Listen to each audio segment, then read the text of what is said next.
Hello children, we have a very beautiful poem with us today. The title of this poem is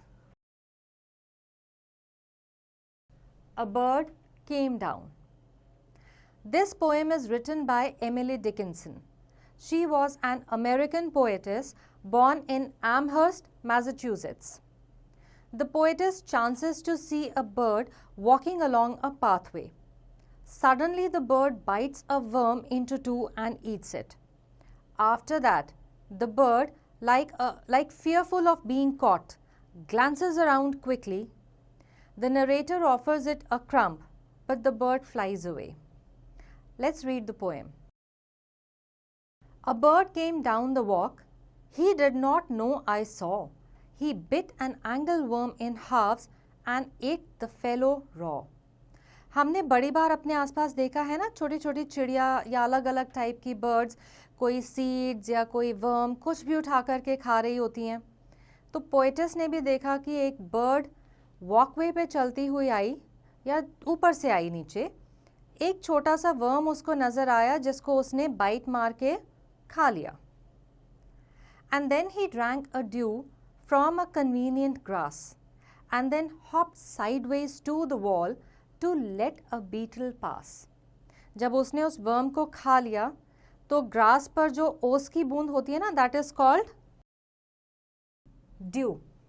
तो उसने वो due की drop P ली. फिर उसको एक बीटल चलता हुआ नजर आया तो कूद के साइड वाली वॉल पे चढ़ गई ताकि वो आराम से चला जाए. He glanced with rapid eyes that hurried all abroad. They looked like frightened beads, I thought. He stirred his velvet head.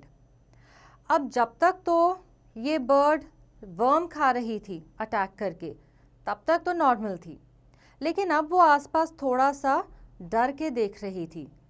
है तो बर्ड ना, चाहे उसने एक छोटे से इंसेक्ट को खाया, लेकिन बड़े एनिमल्स या बड़ी बर्ड्स या लोगों से तो उसको खतरा था. तो अब वो आसपास चारों तरफ देख रही थी कि कोई खतरा तो नहीं है.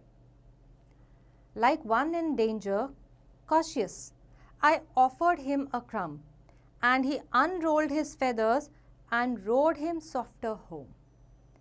अब पोएटिस की नज़र जब उस पर पड़ी या बर्ड की नज़र जब पोएटिस पर पड़ी तो बर्ड थोड़ी घबराई हुई तो थी और थोड़ी कॉशियस भी थी.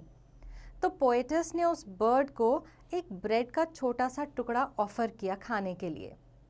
लेकिन चिड़िया या कोई भी बर्ड हमारे पास इतनी इजीली तो नहीं आते ना, तो उसने भी अपने पंख उठाए और उड़ गई. Then oars divide the ocean, two silver for a seam, or butterflies off banks of noon leap splashless as they swim.